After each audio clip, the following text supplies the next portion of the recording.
पंचदशी ग्रंथ में 11वां प्रकरण और इस 11वें प्रकरण के अंतर्गत आज श्लोक नंबर है 83 बराबर।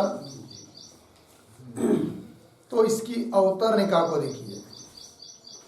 ब्रह्म ज्ञाने अपि अशेषत्वादिकं दर्शयितुं ब्रह्म जानामि इति वदन्तं विकल्प्य पृच्छति।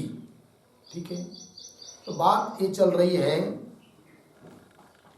कि ऊपर कहा था कि तुम सब समस्त संपूर्ण ब्रह्म को नहीं जानते हो। तब उस पर शंका की थी पूर्व पक्षी ने। संपूर्ण ब्रह्म को नहीं जानता हूं अर्थात ये कहना आपका ठीक नहीं है, क्योंकि ब्रह्म तो आनंद रूप है, अखंड एक रस है। और ऐसे ब्रह्म में अज्ञात अंश का अभाव होने से संपूर्ण नहीं जानता है, असंपूर्ण नहीं जानता है, इस प्रकार का उपहास करना ठीक नहीं है, ऐसा बोला था कौन? पूर्व पक्षी। तब सिद्धांती कहने जा रहे हैं कि ब्रह्म ज्ञाने अपि, ब्रह्म ज्ञान में भी अशेषत्वादिकम दर्शयितुम, अशेषत्व अशेष रूप से संपूर्ण रूप से ब्रह्म को जानना और संपूर्ण रूप से ब्रह्म को न जानना, यह कहना कैसा युक्त होता है, घटित होता है। इस बात को दिखाने के लिए पहले ग्रंथकार जो कोई कहता है कि मैं ब्रह्म जानता हूं, उस कहने वाले के प्रति विकल्प करके पूछ रहे हैं कौन? सिद्धांती अर्थात ग्रंथकार। तो ब्रह्म ज्ञाने अपि अशेषत्वादिकम दर्शयितुं, ब्रह्म ज्ञान में भी अशेषत्व सशेषत्व आदि होते हैं, इस बात को दिखाने के लिए ब्रह्म जानामि, मैं ब्रह्म जानता हूं इति वदंतम पुरुषम, ऐसे बोलने वाले पुरुष के प्रति विकल्प करके प्रश्न पूछ रहे हैं। शब्दानेव पठस्याहो तेषामर्थं च पश्यसि शब्द पाठेऽर्थबोध ते संपाद्यत्वेन शिष्यते शब्दानेव पठस्याहो तेषामर्थं च पश्यसि शब्दपाठेऽर्थबोधस्ते सम्पाद्यत्वेन शिष्यते। शब्दान एव पठसि अहो तेषाम अर्थम च पश्यसि, शब्द पाठे अर्थबोध ते संपाद्यत्वेन शिष्यते। अन्वय पहली पंक्ति सरल है। शब्दान एव पठसि अहो तेषाम अर्थम च पश्यसि। नीचे शब्द पाठे ते अर्थबोध संपाद्यत्वेन शिष्यते। ठीक है, सिद्धांती पूछ रहे हैं ग्रंथकार पूर्व पक्षी को कि हे पूर्व पक्षी, तुम शब्दानेव पठसी, केवल शब्दों को ही पढ़ते हो। कैसे शब्द? कि ब्रह्म सत्स्वरूप है, चित स्वरूप है, आनंद स्वरूप है, अखंड एक रस है, इस प्रकार के जो शब्द हैं उन केवल शब्दों का ही पाठ कर रहे हो, ब्रह्म को जानते हो, ऐसा तुम कह रहे हो। तो ब्रह्म को जानना मतलब केवल शब्दों को पढ़ते हो या उनके अर्थों को भी जानते हो? बताओ, ऐसा विकल्प पूछ कर रहे हैं कौन? ग्रंथकार सिद्धांती। किसको? पूर्व पक्षी को। तो शब्दानेव पठसि, केवल शब्दों को ही पढ़ते हो। अहो अथवा तेषाम शब्दानाम अर्थम च पश्यसि, उन शब्दों का अर्थों को भी देखते हो। यदि कहोगे कि शब्द पाठ है, शब्दों को हम पढ़ते हैं, तब तो तुमको कुछ बाकी रहा ही अभी। क्या? उन शब्दों का अर्थ जानना बाकी रहा है कि नहीं? तो अशेषत्व नहीं हुआ, सशेषत्व हुआ, मतलब कुछ किया, कुछ नहीं किया। शब्द पाठ है, शब्द को पढ़ते हो तो ते तव अर्थबोध, अर्थ का बोध संपाद्यत्वेन शिष्यते, संपादन करना बाकी है, ऐसा पूछ रहे हैं, बोल रहे हैं। ठीक है। शब्दान इति किम अखंडैक रसम अद्वितीय सच्चिदानंद रूपम इत्यादि शब्दान एव पठसी। अहो, अहो का अर्थ कर रहे अथवा, अहो प्रतीक, उसका अर्थ क्या अथवा, अथवा तेषाम, तेषाम का अर्थ कर रहे शब्दानाम, अर्थम, अर्थ मतलब स्वगतादि भेद शून्यत्वादिकम च पश्यसि, पश्यसि प्रतीक, उसका अर्थ कर रहे जानासी इति विकल्पार्थ, ये विकल्प का अर्थ हुआ। क्या क्या पुनः देखिए, किम क्या, अखंड एक रसम, ब्रह्म अखंड एक रस है, अद्वितीय है, सच्चिदानंद स्वरूप है, इत्यादि शब्दानि पठसी, इत्यादि केवल शब्दों का ही पाठ कर रहे हो तुम। अथवा अहो, अथवा तेषाम शब्दानाम अर्थम, उन शब्दों का अर्थ, क्या अर्थ, स्वगत सजाति वेद विजातीय भेद शून्य ब्रह्म है, ऐसे उस ब्रह्म को अनुभव कर रहे हो, ये बात। तेषाम शब्दानाम अर्थम स्वगतादि वेद शून्यत्वादिकम च पश्यसि अर्थात जानासी इति विकल्पार्थ। आद्य, आद्य मतलब पहला विकल्प मान्य करता है, शब्द का ही हम पाठ करते, तो आद्य पक्षे सावशेषत्व दर्शयति, तब तो सावशेषत्व है कि नहीं, सावशेषत्व मतलब अवशेष से युक्त है, अर्थात असंपूर्णता है, अर्थात संपूर्ण रूप से तुम जान ही नहीं रहे हो, केवल शब्दों को पढ़ रहे हो, अर्थों को नहीं जान रहे, तो संपूर्ण रूप से कहा जान रहे हो, अर्थात नहीं जान रहे, ये बात। सावशेषत्वम दर्शयति उत्तरार्ध से शब्द पाठे इत्यादि पंक्ति से लग गया अर्थ। चलिए, द्वितीय अपि तद दर्शयति, अब कदाचित वो पूर्व पक्षी कहेगा कि नहीं नहीं, हम केवल शब्द का ही पाठ नहीं करते हैं, अपितु उन शब्दों का जो अर्थ है स्वगतादि भेद शून्य, उसको भी जानते हैं। ऐसा द्वितीय विकल्प यदि मान्य करते हैं कौन, पूर्व पक्षी, तब क्या, तो द्वितीय अपि, द्वितीय विकल्प मानने पर भी तद दर्शयति, तद दर्शयति, तद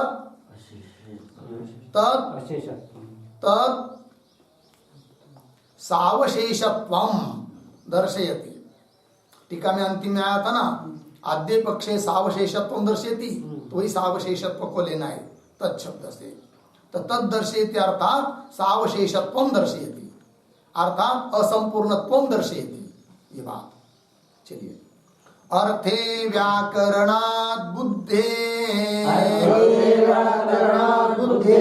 साक्षात्कारो वशिष्यते, साक्षात्कारो वशिष्यते, स्यात् कृतार्थत्वधीर्यावत्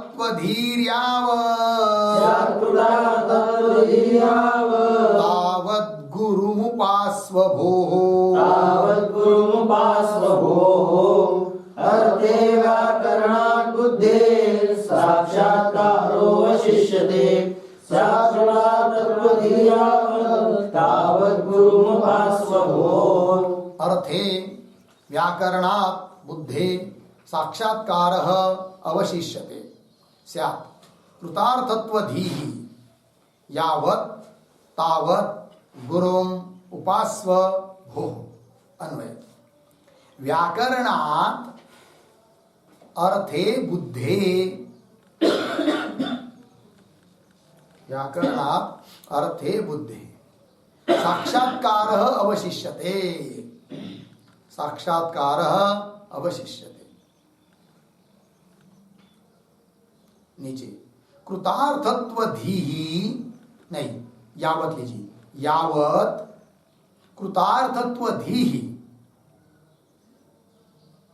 स्यात् तावत् भोः गुरुम् उपास्व,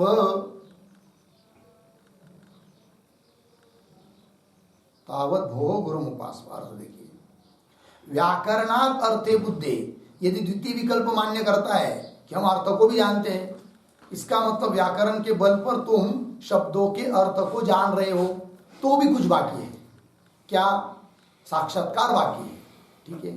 तो व्याकरणात् अर्थे बुद्धे, व्याकरण से अर्थ का बोध होने पर भी साक्षात्कार अवशिष्यते, साक्षात्कार करना बाकी रह जाता है।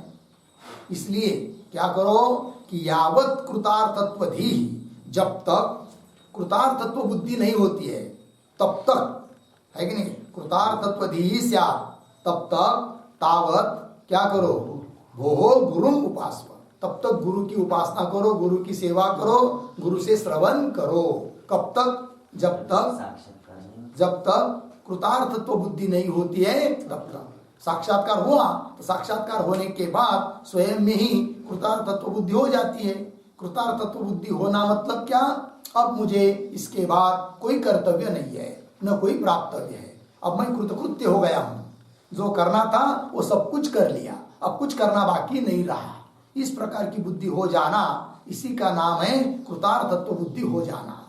और जब तक इस प्रकार की कृतार्थत्व बुद्धि नहीं होती है, जब तक तुमको ऐसा लगता है कि कुछ तो मुझे अभी करना बाकी है, कुछ तो प्राप्त करना बाकी है, तब तक तुम्हारी कृतार्थत्व बुद्धि हुई ही नहीं।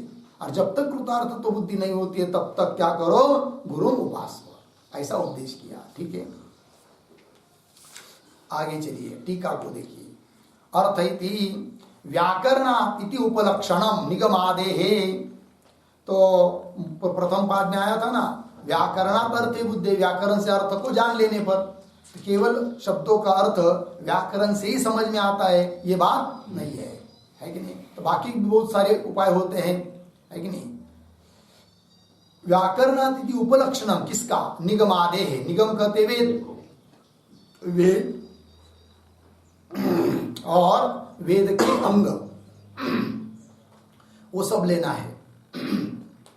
व्याकरणात् इति उपलक्षणम निगमादेहे।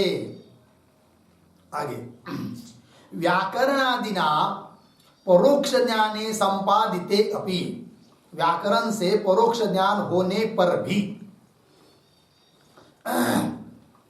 व्याकरणादिना परोक्ष ज्ञाने संपादिते अपि संशयादि निरासेन अपरोक्षीकरणम अवशिष्यते। संशय इत्यादि, संशयादि, संशय विपरीत भावना आदि आदि का निराश के द्वारा अपरोक्षीकरणम अवशिष्यते, अपरोक्ष करना, साक्षात्कार करना बाकी रह जाता है।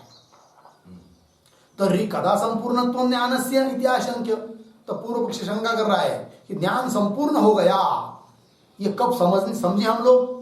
तब कर रहे हैं। तर्हि कदा संपूर्णत्वं ज्ञानस्य, तर्हि ज्ञानस्य कदा संपूर्णत्वम् इति आशंक्य, ऐसी शंका होने पर करे तद अवधिम दर्शयति, तद अवधिम, तद अवधिम, तद ज्ञानस्य अवधिम, ज्ञान की अंतिम सीमा, अवधि, मर्यादा कहाँ तक गए बता रहे हैं। तद अवधिम दर्शयति स्यात् इत्यादि पंक्ति के द्वारा।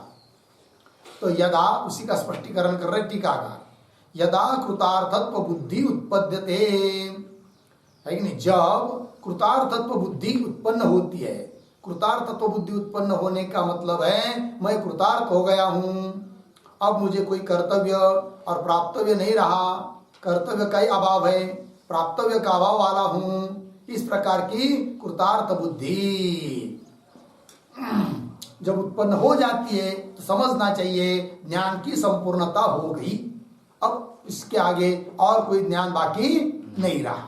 ये बात, यदा कृतार्थत्व बुद्धि उत्पद्यते तदा ज्ञान से संपूर्णता अवगंतव्य इत्यर्थ, तब ज्ञान की संपूर्णता हो गई, इस बात को जानना चाहिए। लग गया? आगे, एवं प्रासंगिकम परिसमाप्य प्रकृतम एव अनुसरति। अब टीकाकार कह रहे हैं कि बीच में कुछ प्रासंगिक बात आई थी, उसका परिसमाप्त किया भी, और उसको परिसमाप्त करके अब प्रकृतम एव अनुसरति, प्रकृत प्रसंग जो चल रहा था उसका अनुसरण कर रहे हैं ग्रंथकार। तो प्रासंगिक क्या था? तो श्लोक नंबर 77 से लेकर श्लोक नंबर 84 तक ये प्रासंगिक था। कहा था कि नहीं, 14 थी 77 श्लोक के उत्तर निकाले कि ननु तुष्णिम स्थितौ ब्रह्मानंदश्चेत भाति लौकिका आलसा चरितार्था स्यु, ये सब आया था प्रासंगिक। अब वो प्रासंगिक बात को समाप्त करके प्रकृत प्रसंग जो चल रहा था श्लोक नंबर 76 में, उसका अनुसरण कर रहे अब ग्रंथकार मूल विषय का। आस्तामेतद्यत्र यत्र आस्तामेतद्यत्र यत्र सुखं स्याद् विषयैर्विना सुखं स्याद् विषयैर्विना तत्र सर्वत्र विद्येताम् तत्र सर्वत्र विद्येताम् ब्रह्मानन्दस्य वासना ब्रह्मानन्दस्य वासनाम् आस्तामेतद्यत्र यत्र सुखं स्याद् विषयैर्विना तत्र सर्वत्र विद्येताम् ब्रह्मानन्दस्य वासनाम् अस्ताम् एतत् यत्र यत्र सुखं स्यात् विषयैः विना तत्र सर्वत्र विद्येताम् ब्रह्मानन्दस्य वासनाम्। ठीक है, अन्वय। एतत् अस्ताम् यत्र यत्र विषयैः विना सुखं स्यात्, नीचे तत्र सर्वत्र ब्रह्मानंदस्य वासनाम विद्येताम्। ठीक है, अर्थ को देखिए। एतत् अस्ताम, ये रहने दो। क्या रहने दो? कि जो प्रासंगिक बात उठी थी श्लोक 77 से लेकर अभी तक 84 तक, उसको रहने दो अभी। एतत् अस्ताम, फिर आगे क्या? तो मूल प्रसंग जो चल रहा था कि ये सुषुप्तिकालीन आनंद और तुष्णिम अवस्था में भी जो आनंद है वो तो विषय के बिना आनंद है। अतः सुषुप्ति काल में ब्रह्मानंद का ही अनुभव हुआ, आवृत्त आनंद था इतना ही, किंतु उसके संस्कार जगने के बाद भी कुछ देर तक रहते हैं। तो तुष्णिम अवस्था में भी जो आनंद आ रहा है, उदासीन काल में भी जो आनंद हो रहा है वो भी विषय के बिना ही है, और विषय के बिना जो भी आनंद का अनुभव होता है वह ब्रह्मानंद ही होता है। इस बात को कह रहे हैं, है कि नहीं? वो देखिए। तो एतत् आस्ताम यत्र यत्र, जहां जहां विषय ही बिना, शब्द स्पर्शादि विषयों के बिना सुखम स्यात्, सुख होता है। तत्र सर्वत्र, वह सब जगह ब्रह्मानंदस्य वासनाम विद्येताम्, ब्रह्मानंद की वो वासना है, अर्थात ब्रह्मानंद के ही वो संस्कार है, ब्रह्मानंद का ही वो आनंद है, ऐसा जानना चाहिए। विद्येताम्। ठीक, टीका। अस्ताम इति यत्र यत्र प्रतीक है, उसका अर्थ कर रहे हैं यस्मिन यस्मिन काले, जिस जिस काल में, तुष्णिम भावादौ, तुष्णिम स्थिति आदि में, विषयानुभवम अंतरेण सुखम भवति, विषय का अनुभव के बिना भी सुख का यदि अनुभव होता है तो सुखम भवति। तो तत्र तत्र वावा सुखस्य विषयजन्यत्वाभावात्, क्योंकि विषय के बिना ही वो सुख है, अर्थात वो सुख विषयजन्य ये कह नहीं सकते। तो तत्र तत्र सुखस्य विषयजन्यत्वाभावात्, विषयजन्य वो सुख नहीं है, विषयजन्यत्व का अभाव है उसमें, विषयजन्यत्वाभावात्। ठीक है, फिर क्या? सामान्य अहंकारावृत्तत्वाच्च वासनानंदत्वम अवगंतव्यम। फिर वो जो आनंद है, वो आनंद कौन सा है? उस आनंद का नाम है वासनानंद। कौन सा आनंद है जी? वासनानंद। बोल रहे भाई फिर ब्रह्मानंद क्यों नहीं कर रहे हो? वासनानंद क्यों? इसलिए वो वासनानंद है क्या? कि सामान्य अहंकार आवृत्तत्वात्, सामान्य अर्थात सूक्ष्म अहंकार के द्वारा आवृत्त वो आनंद है, इसलिए उसको संस्कार सहित है, इसलिए उसको क्या कहेंगे? वासनानंद।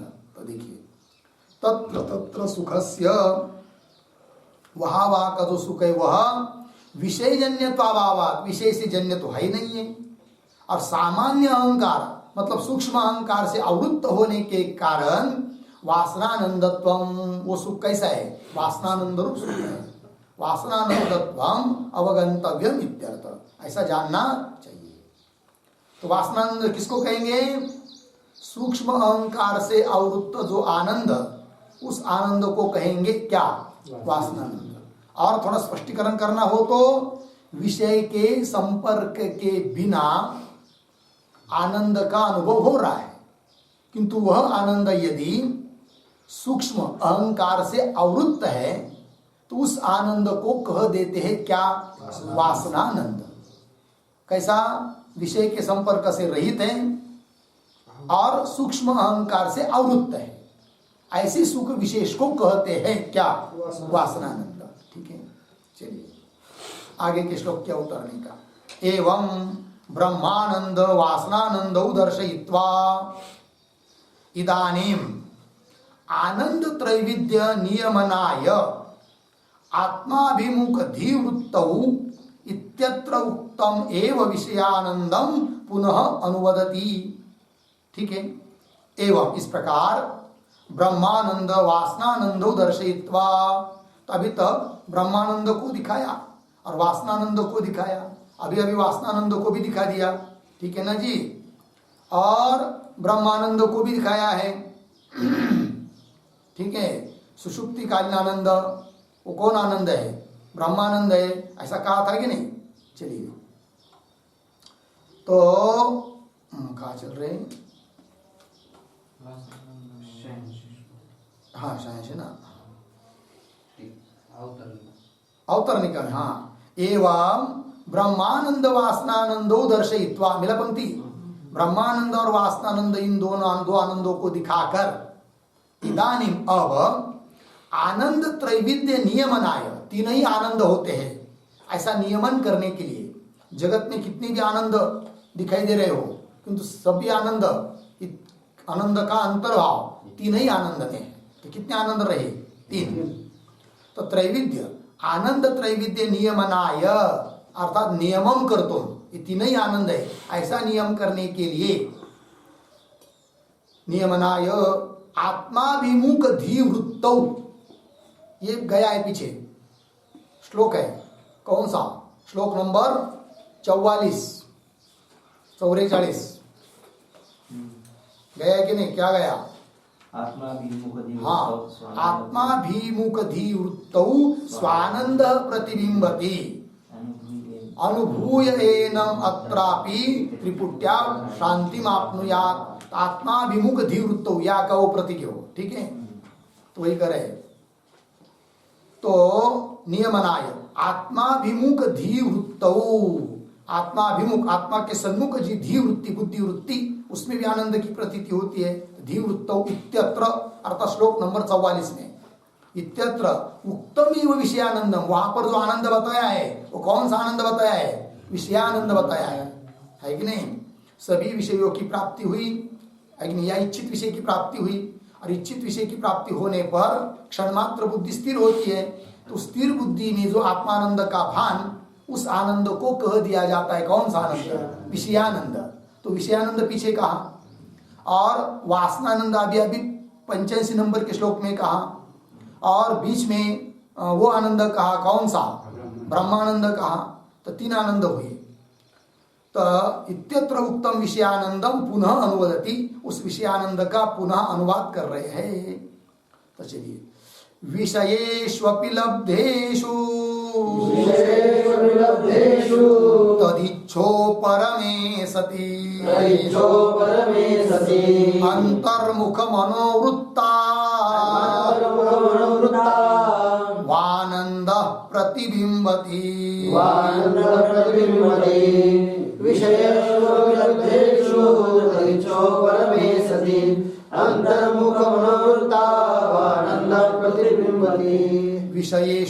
अपि लब्धेषु तदिच्छा उपरमे सति अंतर्मुख मनोवृत्तौ आनंद प्रतिबिंबति।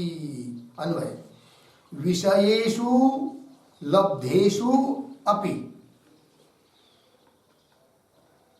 विषयेषु लब्धेषु अपि तद इच्छा उपरमे सति, तद इच्छा उपरमे सति, नीचे अंतर्मुख मनोवृत्तौ आनंद प्रतिबिंबति। ठीक, चलिए, जो पीछे 44 आदि श्लोकों में विषयानंद का वर्णन किया था, उस विषयानंद का पुनः अनुवाद कर रहे इस श्लोक में। ठीक है, विषयानंद का स्वरूप बता रहे हैं इस 86 नंबर के श्लोक में। ठीक है, और ऊपर 85 नंबर के श्लोक में बताया वासनानंद का स्वरूप बताया। ठीक है, चलिए, तो विषयेषु लब्धेषु अपि, विषय प्राप्त हुआ, इच्छित विषय प्राप्त हुआ, और प्राप्त होने पर अब पुनः उस विषय की इच्छा नहीं रही, तद इच्छा उपरमे सती, इच्छा तब तक होती है विषय की जब तक वह विषय प्राप्त नहीं होता है। और विषय प्राप्त हुआ कि उतने देर के लिए, थोड़ी देर के लिए उस विषय की इच्छा समाप्त हो जाती है। लग गया अर्थ? विशेषु लब्धेषु अपि, विषय की प्राप्ति होने पर तद इच्छा उपरमे सती, उस इच्छा का है नहीं, उस विषय की जो इच्छा, उस इच्छा का उपरम होने पर, इच्छा का उपरम होना मतलब इच्छा समाप्त होने पर बुद्धि अंतर्गत वृत्ति अंतर्मुख हो जाती है। ठीक है, क्योंकि विषय की प्राप्ति के लिए दौड़ रही थी, चंचल हुई थी, तो योग से विषय प्राप्त हुआ, योगायोग, तो विषय प्राप्त होने पर क्षण मात्र बुद्धि स्थिर हुई, उसी को कहते अंतर्मुख हुई। ठीक है, तो अंतर्मुख मनोवृत्त, उस अंतर्मुख हुई जो मन की वृत्ति है, उस वृत्ति में, स्थिर वृत्ति में आनंद प्रतिबिंबती, आनंद का प्रतिबिंब होता है, स्वरूपभूत आनंद का प्रतिबिंब होता है। वो जो आनंद है, उस आनंद को कहते हैं क्या? विषयानंद। लग गया अर्थ? टीका को देखिए, विषयेषु अपि इति यदा यदा स्रगादि विषय लाभात् तत्तत् इच्छा उपरमो भवति। यदा यदा, जब जब, स्रगादि, स्रग, स्रग कहते किसको? माला, स्रग माला, चंदन आदि शब्द से, वनिता, स्त्री आदि आदि। यदा यदा स्रगादि विषय लाभात्, स्रगादि विषयों की प्राप्ति होने पर तत्तत् इच्छा उपरमे, उस विषय की इच्छा का उपरम हो जाता है, अर्थात वो इच्छा थोड़ी देर के लिए समाप्त हो जाती है, तो उपरमो भवति। तदा तदा, तब तब मनसी अंतर्मुखे सती, मन क्या हो जाता है? अंतर्मुख हो जाता है, स्थिर हो जाता है। तो मनसी अंतर्मुखे सती, तस्मिन, तस्मिन मतलब उस अंतर्मुख हुए मन में, यह स्वात्मानंद, जो स्वरूपभूत आनंद अनुभूत होता है, प्रतीत होता है, स्वात्मानंद प्रतिबिंबती, स्वरूपभूत आनंद का प्रतिबिंब उस स्थिर बुद्धि में होता है, तो प्रतिबिंबितः भवति अयम विषयानंद इत्यर्थ। इसी को कहते हैं क्या? विषयानंद। तो दो आनंद का स्वरूप समझ में आया, कौन कौन? वासनानंद और विषयानंद। वासनानंद किसको कहेंगे? कि जब बताया ना ऊपर, क्या कहा वासनानंद के बारे में? किसी भी विषय के निमित्त से आनंद की अनुभूति नहीं हो रही है कि नहीं? आनंद की अनुभूति हो रही है किंतु विषय के संपर्क के बिना, तो वो जो आनंद है वो वासनानंद है, क्योंकि वो सामान्य अहंकार से आवृत्त। ठीक है, और विषयानंद कौन सा? तो अपने प्रारब्ध के निमित्त से इच्छित विषय प्राप्त हुआ, तो उस इच्छित विषय प्राप्त होने पर इच्छा समाप्त हुई, वृत्ति स्थिर हुई, उस स्थिर वृत्ति में जो आत्मानंद का भान होता है उसको कहते हैं क्या? विषयानंद। ठीक है, आगे चलिए, फलितम आह। अब फलित क्या निकला, तात्पर्य क्या निकला, उसको कह रहे। ब्रह्मानंदो वासनाच, ब्रह्मानंदो वासनाच, प्रतिबिंब इति त्रयम्, प्रतिबिंब इति त्रयम्, अंतरेण जगत्यस्मिन्, अंतरेण जगत्यस्मिन्, नानंदो नास्ति कश्चन, नानंदो नास्ति कश्चन, ब्रह्मानंदो वासनाच, प्रतिबिंब इति त्रयम्, अंतरेण जगत्यस्मिन्, नानंदो नास्ति कश्चन। ब्रह्मानंद वासना च प्रतिबिंब इति त्रयम्, अंतरेण जगति अस्मिन् आनंद नास्ति कश्चन। अन्वय, पहली पंक्ति सरल। ब्रह्मानंद वासना च प्रतिबिंब इति त्रयम्, अंतरेण अस्मिन् जगति कश्चन आनंद नास्ति। ठीक है, अर्थ देखिए भाई, तीन आनंद है, एक ब्रह्मानंद, दूसरा है वासनानंद, और तीसरा है प्रतिबिंब। प्रतिबिंब शब्द से लेना है विषयानंद। इति त्रयम अंतरेण, इति नहीं आनंद है, ये तीन आनंदों को छोड़कर अस्मिन जगत, इस जगत में, कश्चन आनंद नास्ति। इन तीन को छोड़कर चौथा दूसरा और कोई आनंद नहीं है। लग गया अर्थ? चलिए टीका। ब्रह्मानंद इति उक्त प्रकारेण स्वप्रकाशतया सुषुप्तौ प्रतिभासमानः यह ब्रह्मानंद। पीछे श्लोक नंबर 33 से लेकर 76 तक ब्रह्मानंद का वर्णन हो चुका है। ठीक है जी। इसी प्रकरण में श्लोक नंबर 33 से लेकर 76 तक कौन आनंद बताया? ब्रह्मानंद बताया। और श्लोक नंबर 85 में अभी अभी ऊपर वासनानंद बताया। और श्लोक नंबर 86 में विषयानंद बताया। तो 3 आनंद हुए कि नहीं?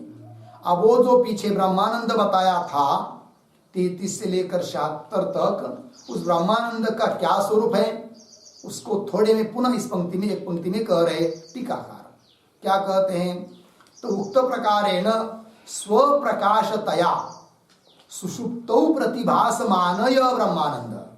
अपने ही प्रकाश से सुषुप्तौ, सुषुप्ति काल में, प्रतिभासमान मतलब सुषुप्ति काल में प्रतीत होने वाला जो आनंद है, और उस आनंद की प्रतीति सुषुप्ति में आ रही है किंतु किसी के निमित्त से नहीं आ रही है, या उसका कोई साधक नहीं है सिद्ध करने वाला। वो कैसा है? स्वप्रकाशतया, स्वयं प्रकाश रूप से, क्योंकि आनंद स्वयं प्रकाशित है, आत्मा ही आनंद है। तो स्वयं प्रकाश रूप से सुषुप्ति में प्रतीत होना रहा जो आनंद, अर्थात किसी साधन के बिना सुषुप्ति काल में प्रतीत होने वाला जो आनंद, वो आनंद को कह दिया कौन सा आनंद? ब्रह्मानंद। उक्त प्रकारेण स्वप्रकाशतया सुषुप्तौ प्रतिभासमानः, प्रतीत होने वाला यह ब्रह्मानंद, जो ब्रह्मानंद है। एक हुआ अर्धविराम, फिर आगे यश्च तुष्णिम स्थितौ विषयानुभवम अंतरेण प्रतीयमानः वासनानंद। अब वासनानंद का वर्णन कर रहे एक वाक्य में, जिसका वर्णन 85 नंबर के श्लोक में हुआ है। तो यश्च तुष्णिम स्थितौ, तुष्णिम स्थिति में, तुष्णिम स्थिति मतलब चुपचाप स्थिति, अर्थात नींद से उड़ गया और कोई कार्य करने अभी नहीं लगा है, बिस्तर पर बैठा हुआ है, वो जो स्थिति है उसको कहते हैं क्या? तुष्णिम स्थिति, उदासीन स्थिति। ठीक है। तो उस तुष्णिम स्थिति में विषयानुभवम अंतरेण, विषय के अनुभव के बिना प्रतीयमान, प्रतीत होने वाला जो आनंद है, उस आनंद को कहा है कौन सा? वासनानंद। क्योंकि विषय के संबंध के बिना प्रतीत हो रहा है। यदि विषय के संबंध से प्रतीत होता तो उसको कहते विषयानंद, किंतु विषय के संबंध से वो प्रतीत नहीं हो रहा है, किसी विषय का संबंध नहीं है और आनंद की अनुभूति हो रही है, अतः वो कौन सा आनंद है? वासनानंद। यश्च तुष्णिम स्थितौ विषयानुभवम अंतरेण प्रतीयमानः वासनानंदः, जिसका वर्णन 85 नंबर के श्लोक में हुआ। तो कितने आनंद हुए? 2 हुए कि नहीं? एक ब्रह्मानंद, दूसरा वासनानंद। अब 86 नंबर के श्लोक में जिसका वर्णन हुआ है ऐसा जो विषयानंद, उसका भी वर्णन एक पंक्ति में कर रहे टीकाकार। यह अपि अभीष्ट विषय लाभात् अंतर्मुखे मनसि प्रतिबिंबित विषयानंद, ये विषयानंद है। यह अपि अभीष्ट विषय लाभात्, अभीष्ट विषय, अभीष्ट विषय मतलब इच्छित विषय, अपेक्षित विषय का लाभ हुआ। तो लाभ होने पर मतलब प्राप्ति होने पर अंतर्मुखी मन से, मन थोड़ी देर के लिए क्या हो जाता है? स्थिर हो जाता है, अंतर्मुख हो जाता है। तो उस अंतर्मुख मन में, स्थिर मन में प्रतिबिंबित, प्रतिबिंबित जो आनंद है उस आनंद को कहते हैं कौन सा आनंद? विषयानंद। लग गया? तो ब्रह्मानंद एक हुआ, दूसरा वासनानंद और तीसरा विषयानंद। त्रितयातिरेकेन, अर्थात इन तीनों को छोड़कर अस्मिन् जगति न कश्चित आनंद अस्ति। मिला?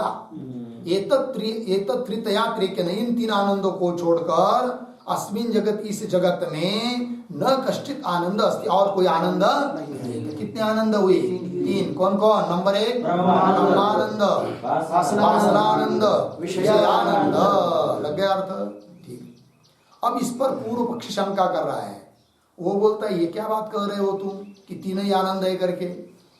आपने इस ग्रंथ में ही बहुत आनंदों का वर्णन किया है और बहुत ज्यादा आनंद होने पर भी तीन ही आनंद है, ये कैसे कह रहे हो? ऐसी शंका कर रहा है कौन? पूर्व पक्षी। ननु से शंका शुरू हुई है। तो इति चेत तक शंका चलेगी 8-10 पंक्ति में। तो ननु ब्रह्मानंद त्रिविधः ब्रह्मानंदो विधा विद्या सुखम तथा, श्लोक है। आनंद ननु हुआ लिखना, तो ननु शंका का द्योतक अव्यय है ननु। फिर आगे श्लोक है आनंद त्रिविधो ब्रह्मानंदो विद्या सुखम तथा विषयानंद।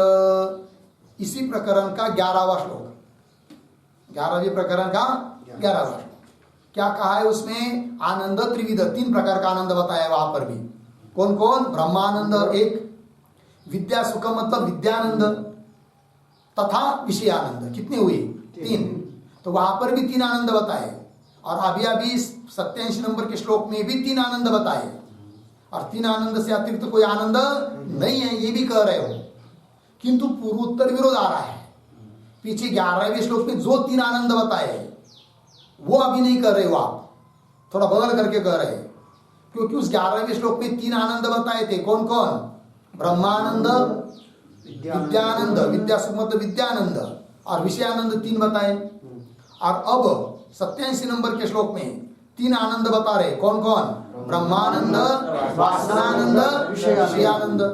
तो ब्रह्मानंद और विषयानंद ये दोनों जगह समान है, किंतु वहां पर 3 करके बताया विद्यानंद और अब बता रहे हैं वासनानंद। तो अलग हुआ कि नहीं? पूर्वोत्तर विरोध भी हुआ। ये शंका कर रहा है कौन? हाँ, आनंद त्रिविधो ब्रह्मानंदो विद्या सुखम तथा विषयानंद इति अनेन, मतलब इस 11वें श्लोक के द्वारा इति अनेन प्रकारेण आनंद त्रैविध्यम उत्तम। 3 आनंद आपने बताया। इदानीं तु ब्रह्मानंद वासना च प्रतिबिंब इति त्रयम, ये 87 श्लोक है यहाँ। इदानीं तु उसके बाद उद्धरण चिन्ह है ना, तो ब्रह्मानंद वासना च और प्रतिबिंब इति त्रयम, मतलब 3 आनंद बताए अभी 87 नंबर के श्लोक में। इति तद विलक्षणम आनंदस्य त्रैविध्यम उच्यते। इति मतलब इस प्रकार, तद विलक्षणम पूर्वोक्त जो 11वां श्लोक उसमें कहे हुए जो आनंद 3, उससे विलक्षण 3 आनंद बता रहे हो अभी इस 87 नंबर के श्लोक में। ठीक है। इति तद विलक्षणम आनंद से त्रैविध्यम उच्यते, उससे विलक्षण 3 आनंद बता रहे हो। अतः पूर्वोत्तर विरोध, इसलिए आपके ग्रंथ में क्या हुआ? पूर्वोत्तर विरोध हुआ। कौन बोल रहा है? पूर्व पक्षी। कैसा पूर्वोत्तर विरोध हुआ? कि 3 आनंद पीछे भी एक बार बताया, 3 आनंद अभी बता रहे, किंतु पीछे जो 3 आनंद बताए उससे विलक्षण ही, उससे भिन्न ही अभी 3 आनंद बता रहे हो, इसलिए पूर्वोत्तर क्या हुआ? पीछे 3 बताते समय विद्यानंद लिया था और अभी विद्यानंद का नाम ही नहीं लिया और दूसरा ही कुछ खोज के लाया आपने। कौन सा? वासनानंद। तो अधिक हुआ फिर और विरोध भी हो रहा है। अतः पूर्वोत्तर विरोध। इतना लगा तो पूर्ण विराम दीजिए, है कि नहीं? यह एक शंका हो गई, पूर्वोत्तर विरोध दिखाया पूर्व पक्षी ने। और शंका कर रहा है वो, किंच यावद यावद अहंकारो विस्मृतो अभ्यास योगतः तावत तावत सूक्ष्म दृष्टेर निजानंदो अनुमीयते। इसी प्रकरण का आगे आने वाला 98 नंबर का श्लोक है। ठीक है।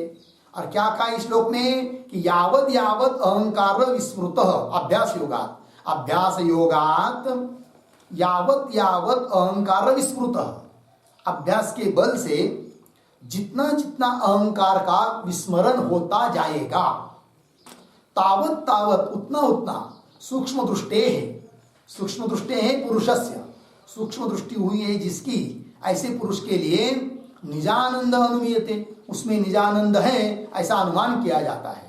ठीक है जी। तो एक और एक आनंद हो गया फिर, कौन सा? निजानंद। ठीक है जी। तो निजानंद वो आने वाला है आगे, उसका बताएंगे आगे 198 नंबर के श्लोक में। ठीक है ना जी। तो जैसा जैसा अहंकार का विस्मरण होता जाएगा वैसा वैसा आनंद बढ़ेगा, किंतु वो जो आनंद है वो निजानंद है ये कहा। तो उन तीन से अतिरिक्त दो आनंद हुए अभी तक, कौन कौन? नंबर 1 विद्यानंद और अभी निजानंद, ठीक है कि नहीं? तीन आनंद कहे ना आपने, ब्रह्मानंद, वासनानंद, विषयानंद। किंतु इन तीन से अतिरिक्त दो मिले हमको, एक विद्यानंद और एक निजानंद, ठीक है? कैसे कर रहे हो तीन ही आनंद है करके शंका कर रहा है कौन? निजानंद अनुमीयति इति। आणखी और बता रहे थे, तादृक् पुमान उदासीन काले अपि आनंद वासनाम, तादृक् पुमान उदासीन काले प्यनपि आनंद वासनाम उपेक्ष मुख्यानंदम भावयति एव तत्परः। इसी प्रकरण में आगे आने वाला 121 नंबर का श्लोक है, वहां पर तो और भी एक आनंद बताया, कौन सा? मुख्यानंद। क्या नाम दिया? मुख्यानंद। देखो भाई, तो कह रहे हैं तादृक् पुमान, उस प्रकार पुरुष उदासीन काले अपि, उदासीन काल में भी आनंद वासना उपेक्षा, उस आनंद वासना का, क्यों वासनानंद का उपेक्षा करके तत्पर मुख्यानंदम भावयति, मुख्यानंद का अनुभव करता है। वासनानंद की उपेक्षा हुई, उसके आगे बढ़ा तो मुख्यानंद का अनुभव करता है। ये कहा है आगे 121 नंबर के श्लोक में, इति च उक्त प्रकार द्वयातिरिक्त, ठीक है ना? उक्त प्रकार, ऊपर कहे हुए जो प्रकार, जो दो प्रकार, उससे अतिरिक्त, तो दो प्रकार कौन कौन बताए ऊपर? श्लोक नंबर 11 में तीन आनंद बताए, वो एक प्रकार हुआ। और श्लोक नंबर 87 में तीन आनंद बताए, वो एक प्रकार हुआ, है कि नहीं? और उन दोनों से अतिरिक्त और ही दूसरा कुछ आनंद दिखाया अपने 121 नंबर के श्लोक में, जिसका नाम है निजानंद। तो बहुत सारे आनंद हो रहे हैं, तो वही करे, इति च उक्त प्रकार द्वयातिरिक्त निजानंद मुख्यानंदो अभिधीयते, निजानंद और मुख्यानंद का अभिधान किया जा रहा है, कथन किया जा रहा है। लग गया अर्थ? तो उन तीन आनंद से अतिरिक्त कितने कितने आनंद हुए फिर? विद्यानंद, निजानंद, निजानंद, मुख्यानंद हुए कि नहीं? तो निजानंद मुख्यानंद अभिधीयते, पूर्ण विराम। फिर आगे, तथा द्वितीय अध्याय, उसी प्रकार दूसरे अध्याय में, दूसरे अध्याय में मतलब 12वें प्रकरण में, ठीक है ना? क्योंकि 5 प्रकरणात्मक ग्रंथ समझा ना उन्होंने, अंतिम के 5 आनंद, तो 5 आनंदात्मक एक ग्रंथ हुआ। 3 प्रकार है कि नहीं इसमें? पहले 5 विवेक, दूसरे 5 दीप और तीसरे 5 आनंद। तो आनंद में द्वितीय प्रकरण अर्थात 12वां प्रकरण। तथा द्वितीयाध्याय मंद प्रज्ञम तु जिज्ञासुम आत्मानंदेन बोधयेत् इति आत्मानंद ततः अन्य अभिधीयते, है कि नहीं? तो मंद प्रज्ञम जिज्ञासुम, मंद प्रज्ञा वाला जो जिज्ञासु है उसके लिए आत्मानंदेन बोधयेत्, आत्मानंद से उसको उपदेश करना चाहिए, ये कहा है। इसका मतलब आत्मानंद भी और कोई है, इति आत्मानंद ततः अन्य अभिधीयते, ततः अन्य, जो ऊपर कहे हुए जो आनंद है कि नहीं, 3 आनंद, उनसे और एक अतिरिक्त आनंद मिला, कौन सा? आत्मानंद। तो 3 आनंद बताना का शुरू किया आपने, ब्रह्मानंद, वासनानंद, विषयानंद, और बहुत सारे आनंद मिल रहे हैं। कौन कौन मिले अभी तक?